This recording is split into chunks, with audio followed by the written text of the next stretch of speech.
Welcome back, everybody. Today, we're going to be looking at something kind of different. Yeah. It's a Polish honor codes Oh, wow. and how they use seconds to settle disputes. Interesting. Early 20th century. Okay. And these codes weren't just for like the aristocracy or anything like that. Oh, They were actually pretty common across Polish society. really?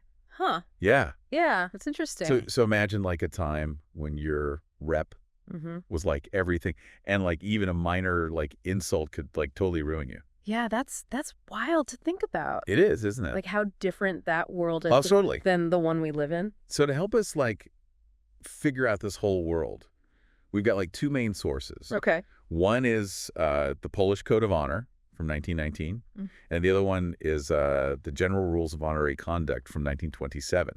Okay. And they were both written by this guy named Wladyslaw Boziewicz. Huh. I've never heard of him. Yeah, he's pretty interesting. And we're also going to use like a scholarly article to kind of give us some context Great. to like help us understand everything. Yeah, that makes sense. What's really cool is that Boziewicz actually like changed his views Oh. big time between these two publications. Hmm. So it's kind of like we get a little window into how these codes were changing. Fascinating. Okay, so first things first. Yeah. Can you give us a picture of like what Poland was like back then?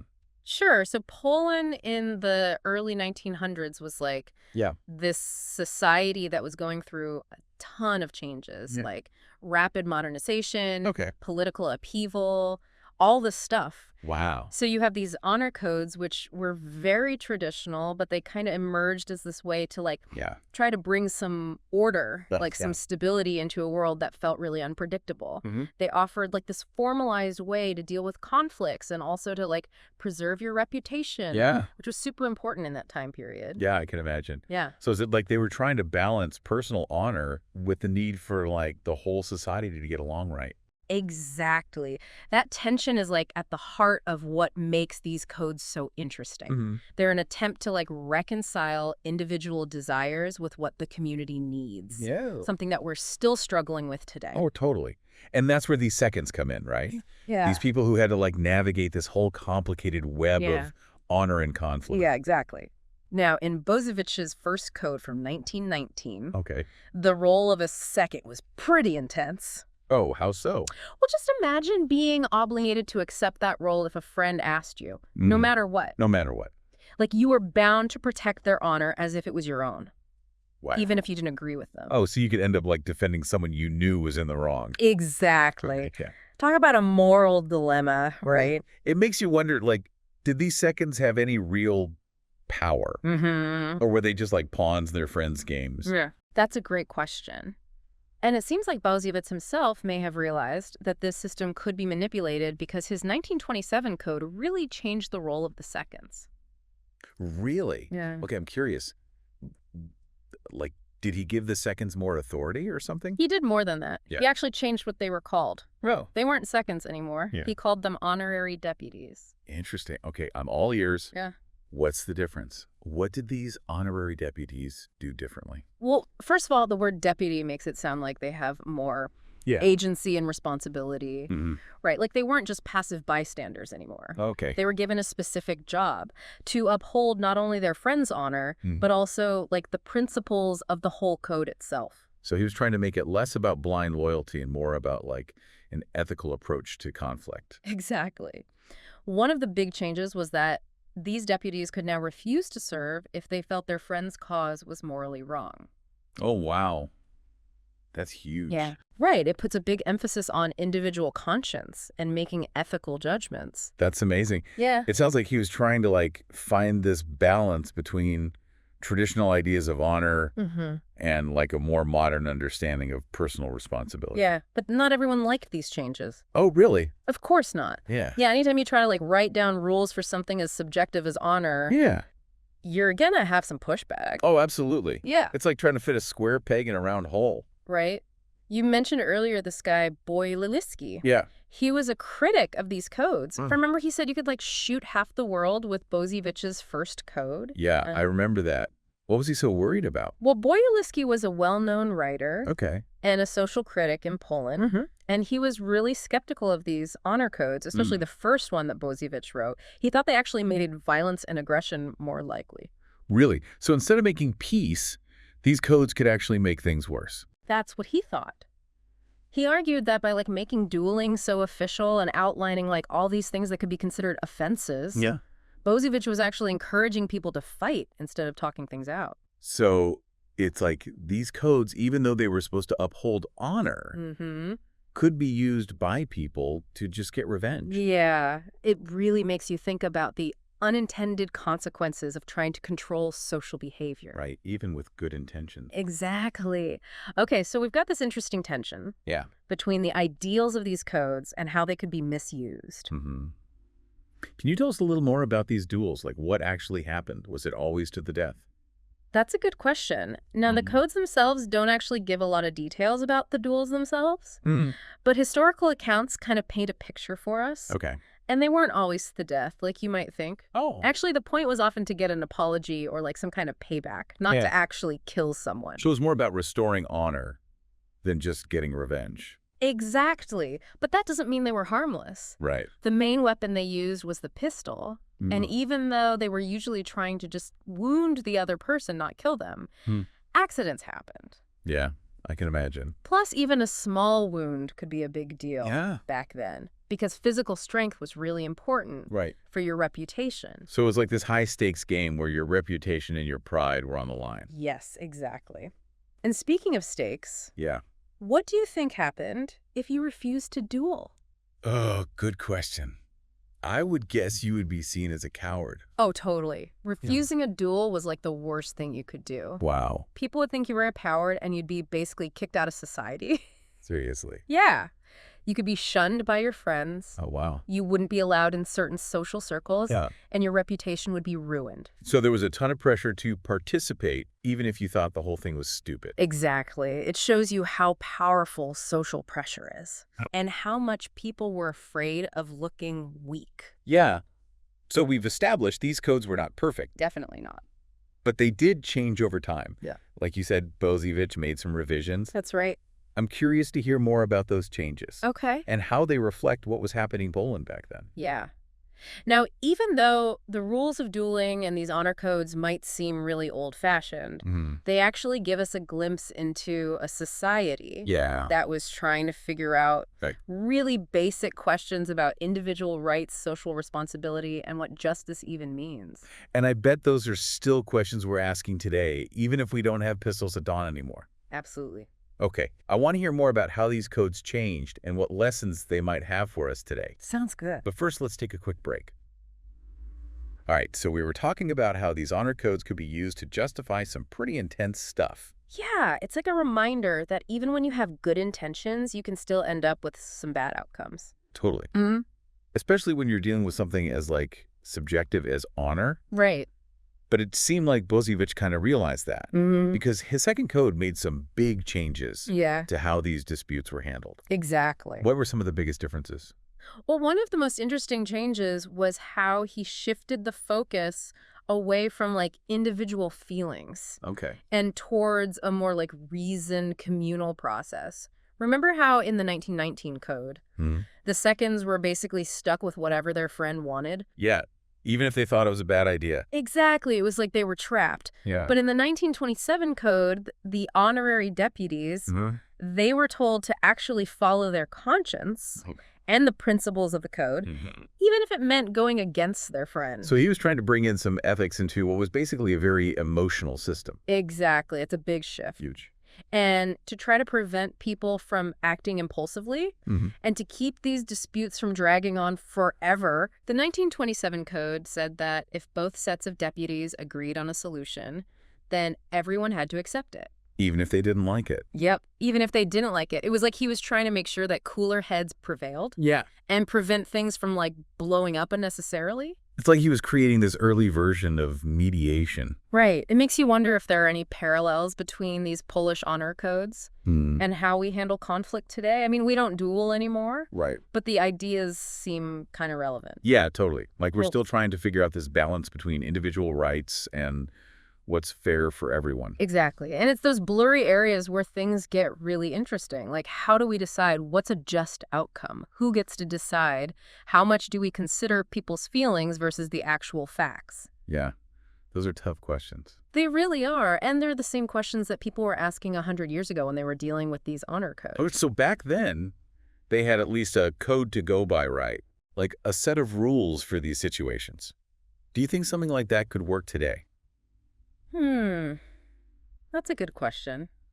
On the one hand, our society is way more diverse and complicated now. Yeah. So one set of rules probably wouldn't work for everyone. Trying to make everyone follow one honor code would probably be a disaster.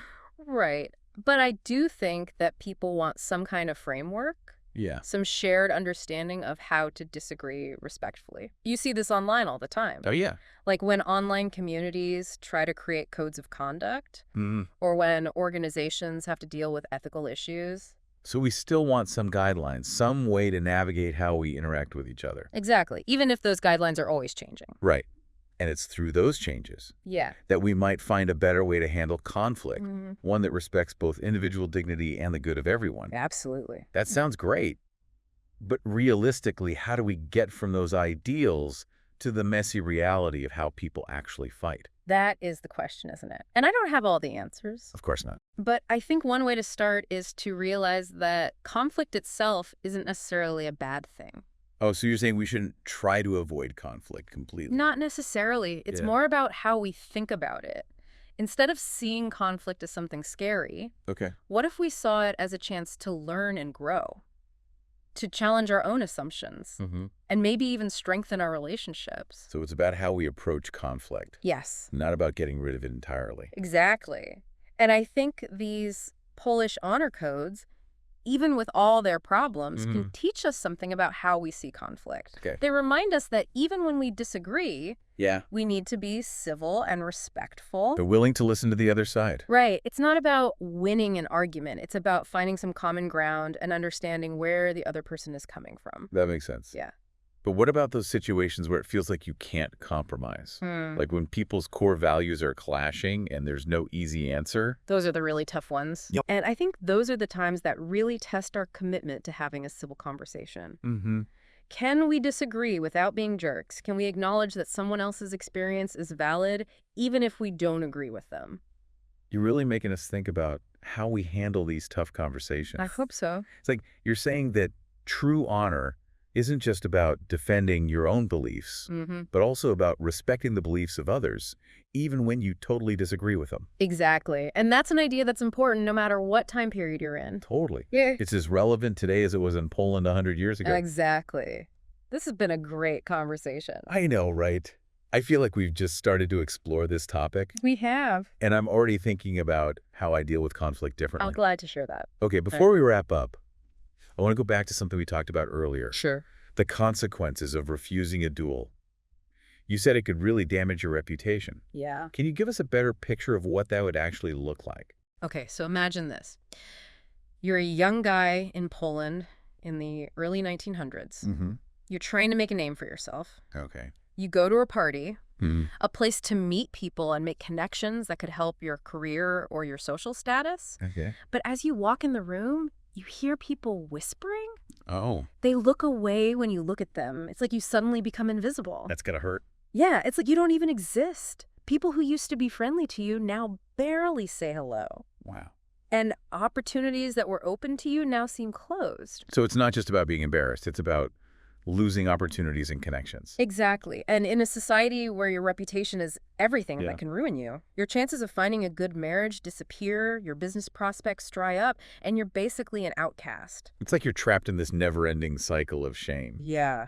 And that's why the pressure to follow these honor codes was so strong. Yeah. Even if you didn't agree with them, the consequences of not following them were just too high. It really shows you the power of social pressure and how much people are afraid of being rejected by the group. Absolutely. And that's something that's still true today. Oh, yeah. Even though the rules and the consequences might be different, we all want to be accepted. We want to belong and feel like we're part of something bigger than ourselves. Right. And that often makes us conform even when we know we shouldn't. Wow. Well, it makes you think about how often we ignore our own sense of right and wrong. Yeah. Just to fit in. It's this constant battle between what we believe individually and what the group expects of us. Right. And I think these Polish honor codes show us how that all plays out in a very specific time and place. I agree. This has been a really insightful look at a world that's both familiar and strange. Yeah. I feel like I've learned a lot, not just about Polish history, but also about human nature in general. Me too. It's been great talking about this with you. I'm excited to keep exploring these ideas. Me too. And see what else we can discover. So as we wrap up our deep dive into these Polish honor codes, I got to ask, Yeah. what would Boziewicz think of our world today? You know, a world where insults are flying around online all the time. Right. And reputations can be made or broken with one tweet. Yeah. It's a really interesting question. I think he'd be fascinated by it, but also maybe a little horrified. Right. Imagine trying to apply those old duel rules to a Twitter fight. Yeah. It just wouldn't work, would it? No way. Yeah. But maybe that's the point, right? Yeah. We need to update our ideas about honor and responsibility for the digital age. Maybe not a literal code of honor. Yeah. But definitely a new way of thinking about how to be respectful and responsible online. Right. Because the internet can make people act really badly sometimes. Oh, yeah. The anonymity and how fast everything moves, it can bring out the worst in people. But it's also a chance to be more thoughtful and empathetic. Absolutely. It's we're all in this new world trying to figure out the rules. Exactly. And that's where I think Boziewicz's work is still relevant. Oh, really? Yeah. He was dealing with the same kinds of problems back then. Trying to balance individual passions with keeping society stable. Okay. His ideas about honor and conflict resolution can help us think about how to deal with the digital world. Wow. So these old codes can actually teach us something about today. I think so. And here's another thing to think about. Yeah. Boziewicz really emphasized the role of those honorary deputies, which makes you wonder about the importance of having mediators or third parties to help resolve disputes. Oh, interesting. Could we use something like that online? Could we have trusted people or groups who could help people talk things out and de-escalate conflict? That's a really cool idea. Especially with how crazy online arguments can get. Yeah, just look at the comments section of any news article or social media post. I know. It's a mess. Right, so maybe we could reimagine the idea of honorary deputies for the internet. Okay, I like that. Yeah. So instead of just blocking people or ignoring them, yeah, we could actually try to have a conversation. Exactly. It wouldn't be easy. No. But it might be worth it. Right, because we're all spending more and more time online. Exactly. So it's important to figure out how to communicate better. It's like taking those old ideas of honor and accountability. Yeah. And making them work for the digital world. It might not solve everything. Right. But it's a step in the right direction. I love that idea. It's all about remembering yeah. that even online, our words matter. Yes. Our words have power and our actions have consequences. That's a good point. Yeah. And it brings us back to that main idea we've been talking about. Yeah. Balancing what we want to say with our responsibility to everyone else. That's a tension that's not going away anytime soon. No, I don't think so. Oh. Well, I think it's time to wrap up our deep dive into these Polish honor codes. Yeah. It's been fun. I feel like we've only just scratched the surface. Me too. There's so much more to explore. But as always, we want to leave you with something to think about. Okay. So imagine you're in Poland in the early 1900s, and you see a friend do something you think is dishonorable. What do? Do you follow the code of honor, even if you disagree with it? Wow. Do you try to be a mediator? Or do you just look the other way and risk being ostracized yourself? That's a tough one. It really makes you think about what's important to you, what you're willing to fight for. What are our values? What are our principles? Exactly. Well, thanks for joining us on this journey into the world of Polish honor codes. It's been a pleasure. We'll be back soon with another deep dive into a new topic. Yeah. We'll see you then. Until then, keep exploring and keep those minds curious.